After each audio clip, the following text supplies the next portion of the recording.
Sina TikTok user Chris at ang kanyang mga barkada ay nagkakasiyahan lang nang may mangyaring kakaiba na nagpakilabot sa kanilang lahat noong araw na ito. You can add mods if you want to, Hunter. Well, that looks cool as shit. Alright, we need the code. I'm looking right at it. What? 70, what? 24. No! No! What? No! What? That phone was just plugged in! It rang! That's not plugged in! I ripped this out of the wall! That bitch ain't plugged in!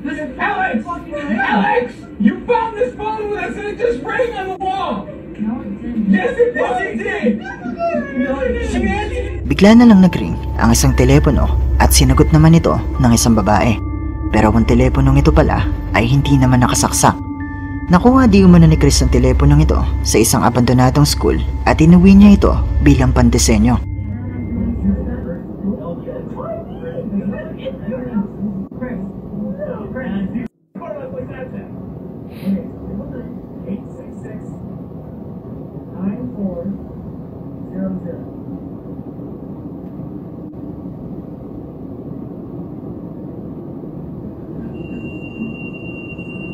Mine's ringing. There's nothing, no sound. Who's calling it? No connection. No connection and then it rang. Answer it. Hello? No! What happened? You're right here. Open it or put it in back.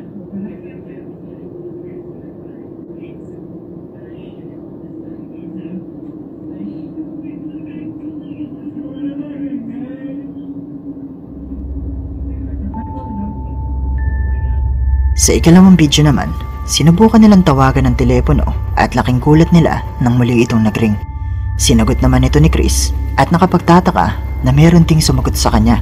Samantala, sa ikatlong video naman, sinubukan nilang buksan ng telepono pero wala naman itong battery at hindi naman ito battery operated.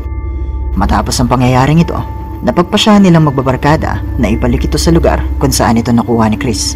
At dito ay meron ulit nangyari na makapanindig balahibo. Alright, so we're here at the school we got the phone from. I was trying to do live, but I don't have service in here. We have Nathan and the girl who answered the phone in the first place. Hey. It's been 7 days. You should be dead. I hope I am. You're actually probably going to die tonight. That's fine. Alright, so I know the basement is on this side of the wall. If some freaky stuff happens, I'm glad they take one for the team. Alright, so Julie, take the phone out of the backpack and put it on the wall. I don't want to touch it. You picked it up so you can touch it. Whatever ghosty shit is in it, I don't want it.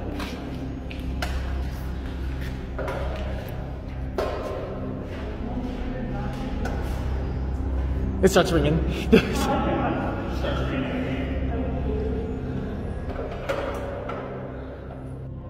Make it ring again. Brought it back. Yeah, we brought it back.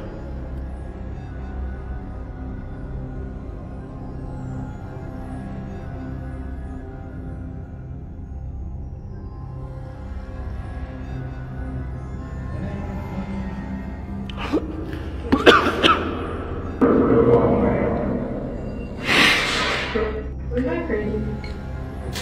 I don't think so. Oh my god. Come on, let's leave. Let's see, this isn't fucking. Dude, yeah, no. We gotta check that out. No! Nathan. Why not? Dude, no, because this is how you die in movies. No! Nang maibalik na nila ang telepono kung saan ito kinuha ni Chris, muli silang nakarinig ng ring pero sa pagkakataong ito ay nagmumula naman ito sa iba pang telepono. Pero hindi na sila nagabalang hanapin pa ito at agad na silang umalis sa abandonadong school na ito. Ang bidyong ito ay kuha ng isang lalaki na nagtatrabaho sa isang nire-renovate na bahay. Naisip niya mag-video dahil nakakarinig siya ng mga kakaibang tunog at naghihinala siya na baka may iba pang taong nakapasok sa loob nito. Hello?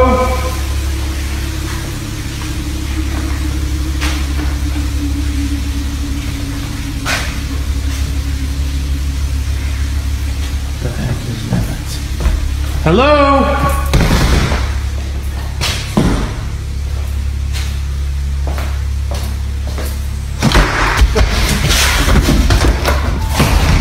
Unang makikita ang kusang pagbukas ng pintuang ito. Agad niya itong pinuntahan hanggang sa makarating siya sa bahaging ito, kung saan ay makikita naman ang biglang pagsara ng pintuang ito. Agad niya itong pinuksan at Who is it?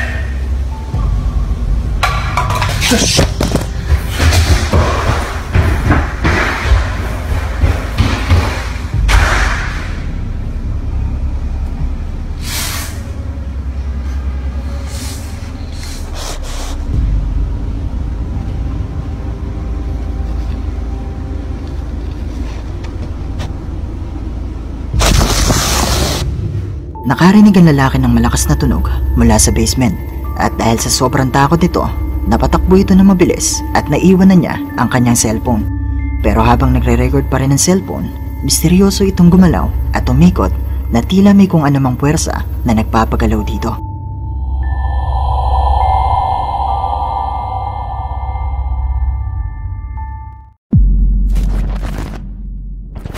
Ang susunod na video ay mula sa may-ari ng isang garment factory sa Japan. Ayon sa kwento nito, nagpakabit siya ng security camera dahil ilang beses na siyang nanakawan. Pero hindi niya inaasahan na may iba pa pala siyang makukuhanan gamit ang kamerang ito. Ayon pa sa kanya, may isang masipag na babae na nagngangalang Tanaka ang nagtrabaho dito ng mahigit 20 years at sa hindi inaasahang pagkakataon ay pumanaw ito. Pero sa palagay nilang lahat ay nandito pa rin si Tanaka at pumapasok pa rin ito para magtrabaho.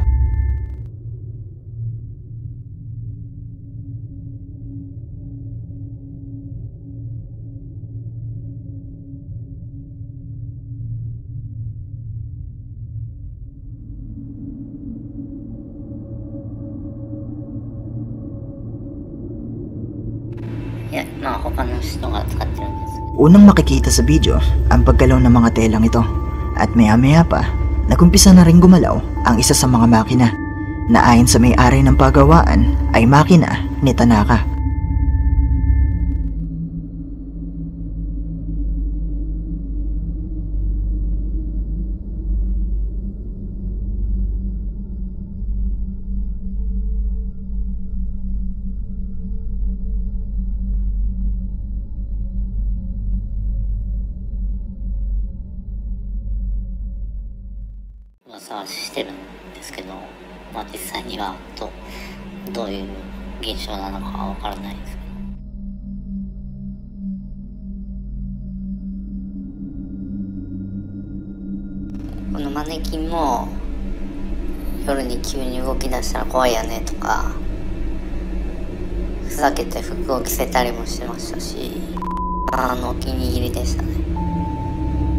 Sa ikalawang video makikita ang paggalaw at kusang pagbagsak ng mga bagay na ito.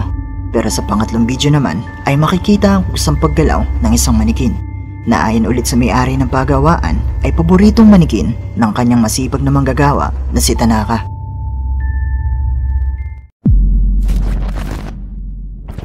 Si TikTok user Simon ay nagtatrabaho sa isang hotel bilang isang security guard. Pero isang gabi, habang ginagawa niya ang kanyang trabaho, ay may nakuhanan siyang kakaiba sa backroom. I do security at a hotel. I was making a video of where I go when I'm doing my rounds.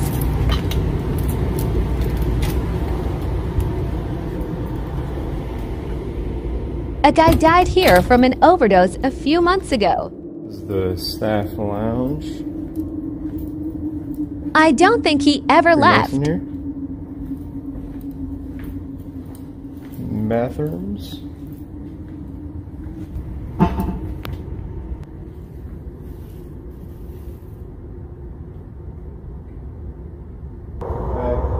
Nah. Nakarinig si Simon ng tunog mula sa banyo at nang lingunin niya ito ay bigla na lang namatay ang mga ilaw. Ilang segundo pa ang lumipas, maririnig sa video ang tila boses ng isang lalaki na nagsasabi ng "Hey", na pinaniniwalaan ni Simon na mula sa kaluluwa ng isang lalaki na pumanaw sa lugar na ito.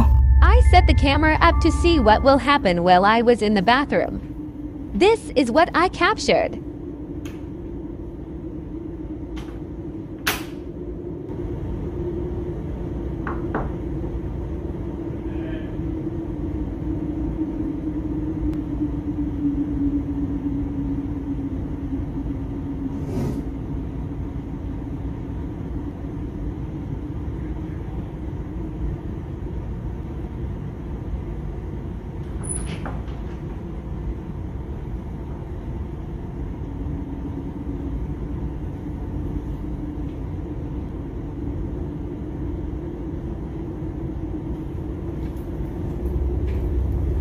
Sa sumunod na gabi, sinubukan naman ni Simon na iwan ang kanyang kamera habang siya ay nasa loob ng banyo.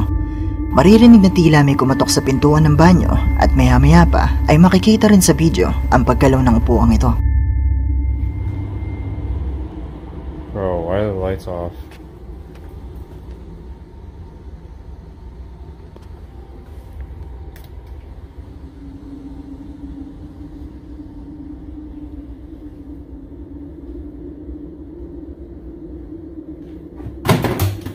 Yep, nope, I'm out. Nope.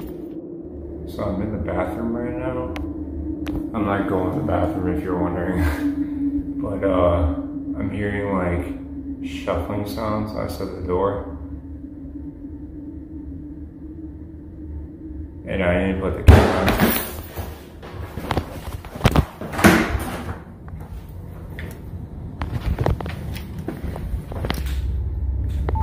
Bro. Sa ikatlong video, makikita na tila may nagbato ng bagay na ito. At sa pang-apat na video naman, maririnig ang malakas na paghampas mula sa labas ng banyo. Pero nang lumabas siya para tignan kung sino mang gumagawa nito, ay wala naman siyang nakita na kahit sino roon. Sa sumunod na video, ay may nakuha na naman si Simon ng boses ng batang babae. Oh, I swear to God, I hear singing going on right now.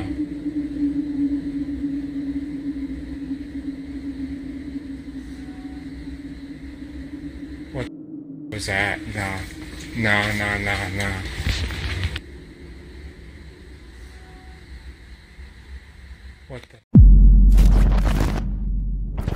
7 years ago, na-record ni TikTok user Hello Miss Lady ang bidyong ito dahil madalas di umano siyang makarinig ng mga kakaibang tunog sa dati nilang tahanan.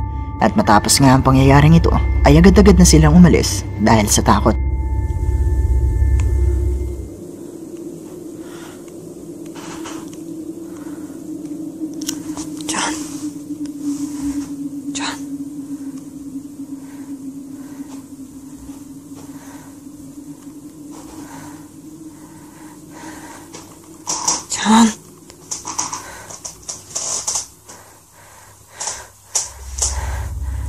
Maririnig sa video ang mga makapanindig balahibong tunog na tila may kung anumang naroon sa likod ng pinto.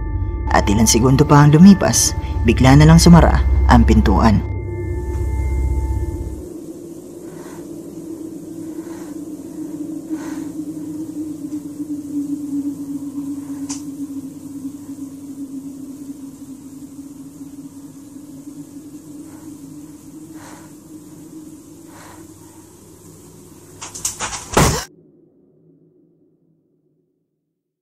Hi! Kung meron kang mga videos na pwede nating i-content sa ating munting channel, i-email mo lang ito sa sircripstv@gmail.com o kaya naman na i-PM mo lang ako sa ating Facebook page. Maraming salamat!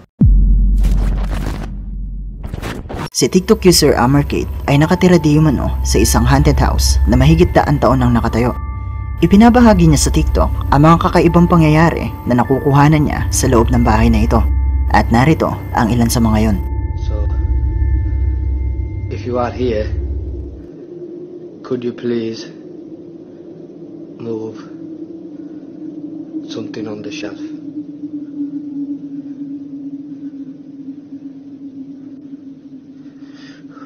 Can you please move something on the shelf? What the?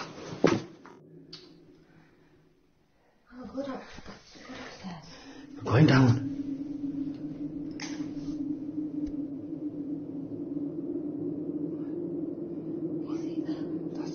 That's the lampshade.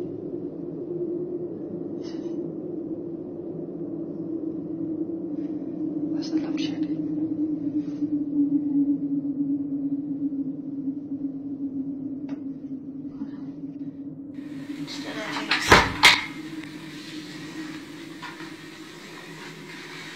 Smash. Did you hear it? Yeah, I did, yeah.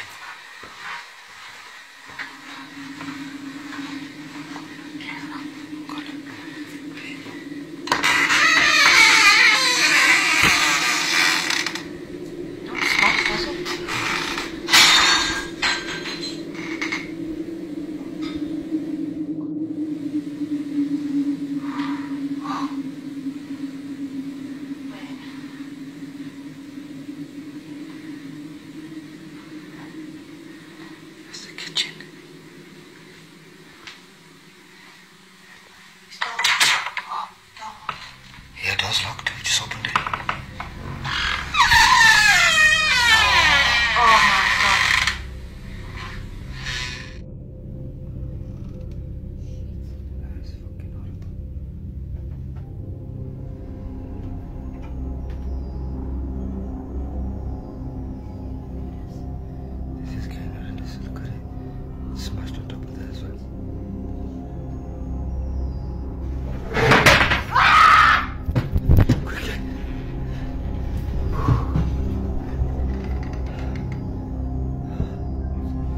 Upstairs. That scared me.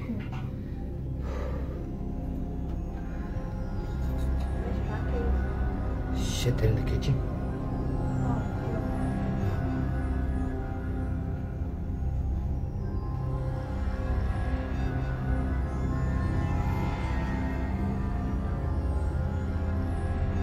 I'm gonna try and get the car keys.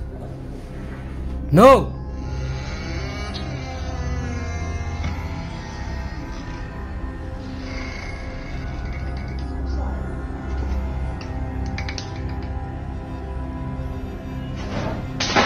Oh. Oh, God. Yo, wait! Makailang ulit niyang nakuhanan ang mga kusang paggalaw at pagbagsak ng mga bagay sa loob ng kanyang tahanan. At may pagkakataon din na may nakuhanan siyang kakaibang tunog na ayon sa ilang comments ay tunog di umano ng isang demonyo.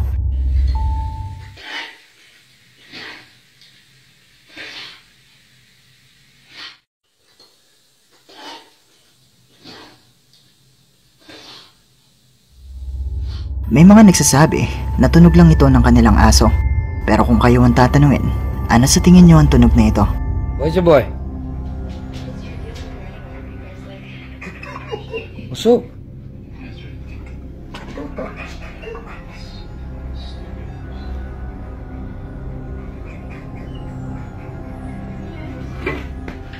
Whoa! Wow! Makikita ang pagbagsak ng speaker na ito na muntik nang tumama sa kanyang alagang aso na mabuti na lamang ay nakailag. Sinubukan niyang gumamit ng isang app para makipag-usap sa di umano'y demonyo sa kanilang tahanan. At narito ang mga naging kasagutan nito. Do you like the dog?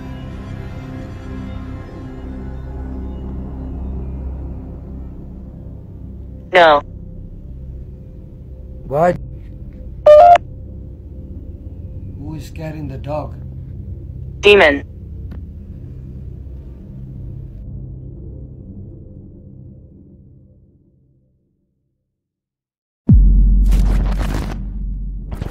Si Reddit user Brick Whimsy ay naglibot sa isang abandonadong ospital ng nag-iisa at umaasang may makukuhanan siyang kakaiba gamit ang kanyang kamera. Ilan saglit pa nga ang lumipas ay mukhang nakita niya ang gusto niyang makuhanan.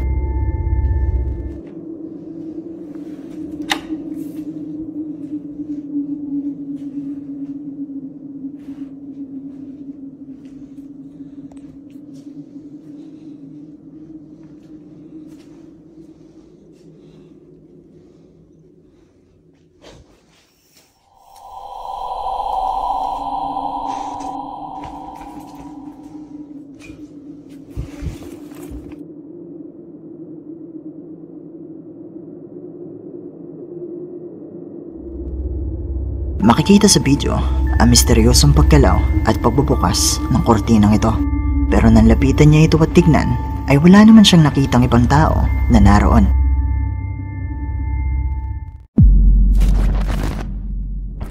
Ang video na ito ay mula kay TikTok user Slamry at sigurado kung kikilabutan kayo sa mga video niyang ito dahil may tila isang nilalang na gustong kumuha sa kanyang anak at saktan ito. Come here. Okay, for the last time, straight up, like, I know you can hear me, right? And maybe my privacy again, I'm just gonna start pumping rounds up into the roof and acting like I don't even know that you're there, right? For real. Yo, no way. Abigail. Unang maririnig sa video na tila may kumakatok mula sa itaas at maya-maya pa, maririnig ang tila boses ng isang babae na nagsasabing, "Your baby's gonna burn." Pero hindi pa dyan nagtatapos dahil isang araw ay may nangyaring mas nakapangingilabot sa kanila. Baby girl, where you going? Abigail. Abigail? Abigail? Abigail.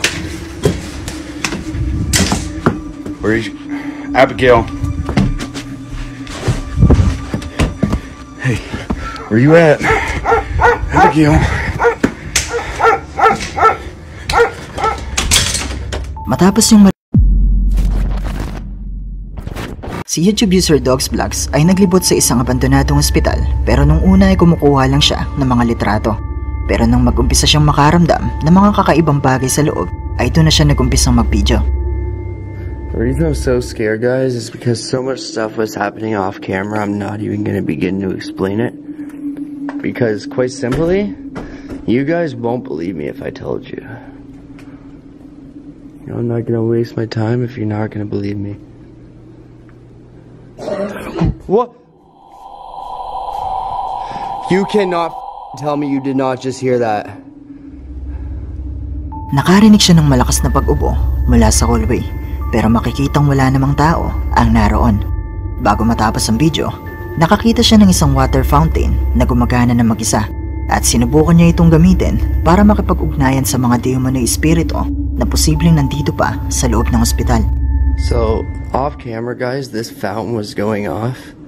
As you guys can tell, this only works by touch. So, I don't know how that thing was going off. If anybody's here and you'd like to communicate with me, push those two little buttons right there and you'll make the water go off. You can use the water going on as a yes and keep it off for a no. Do you want to talk with me?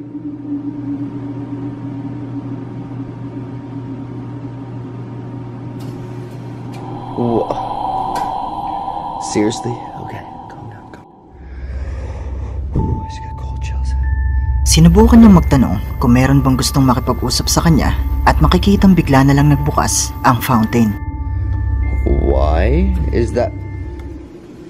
Oh, whoa! Are you kidding me? Look at guys, it's a base reading of 0 all the way around. And as soon as we go to the fountain, it goes to turn on. If you're here, turn the fountain on. So, whoa. Okay, that is confirmed paranormal, and that's my cue to get out of here, guys. Noong isang taon na nagtrending sa social media ang Watts Family Murders nang ipalabas ang dokumentaryong ito sa Netflix. Ang kwento ay tungkol sa isang ama na walang awang pinaslang ang kanyang sariling asawa at 2 anak na babae.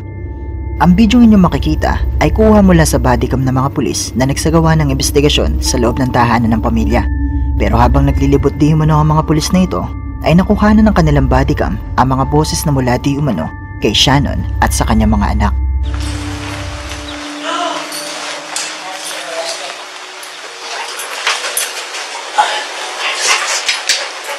So there's your attic access right there.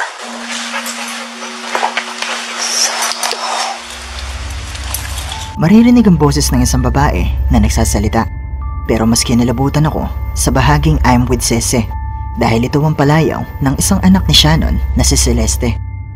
Yes. Yeah. Oh my gosh. What in the world is that? Wow. Go in there and step on that little blue thing and see if that's where that noise came from. Yeah, it sounded like a kid toy. It sort of sounds like it. Something. I heard it. Did you hear it? I did.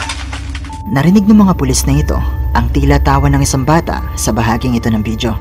Pero alam mo ba na nung mga sandaling ito ay hindi pa nila nakahanap ang mga katawan ng biktima.